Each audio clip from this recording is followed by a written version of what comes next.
Nós estamos contentes com nós por lançar o projeto de Caia Grande que nós temos mais de 2 anos atrás no budget.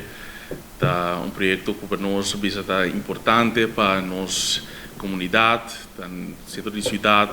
Seguro Caia Grande está o coração de nosso centro. Tá uma área que tem valor econômico grande para nossa isla, mas também houve memória de atividade que toma lugar em Caia Grande, então tem valor grande para nossa comunidade. Nossa visão para o centro de cidade centro de cidade que está a nível, que está brinda a possibilidade para a família poder recrear por coisa de dia, mas também que por ter inovação e seguro para comércio por drive. É a visão que nós temos como governo para turnos, área no público, nos áreas que temos inovação turística, está a nível alto, está a qualidade, assim nós podemos nível de vida e também que tem seguro possibilidade para o jovem, para a família poder criar de área na aqui. Para nós é inversão em Caia Grande está muito importante em ter esse aspecto aqui. Assim, nós temos Caia Grande que está no Main Street, uma área, caia principal que nossa comunidade completa porta orgulhoso de ter.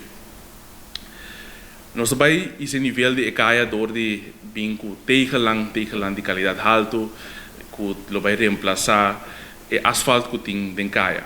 Vai uma combinação de tegelang e também clinkers de área.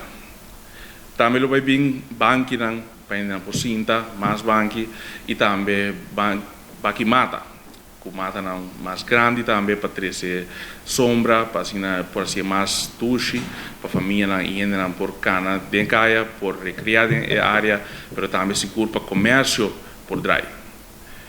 Uma ideia que nós temos também é caia aqui, mas tem bom ambiente, um ambiente duche, para atrair para vir em caia.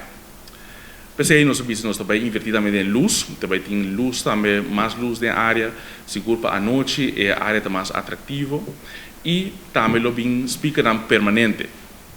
Então, durante o dia, na cana, lo por ter música cultural, de background, e à noite, ora tem atividade festivo, lo tem música mais festivo também tem a caia.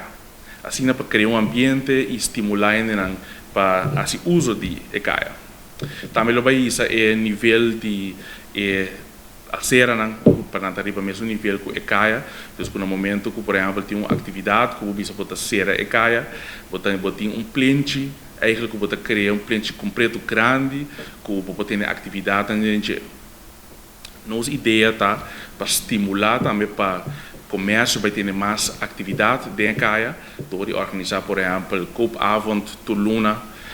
Para estimular ainda para bem gostar de caia, recrear, mas também fazer compras second-hand.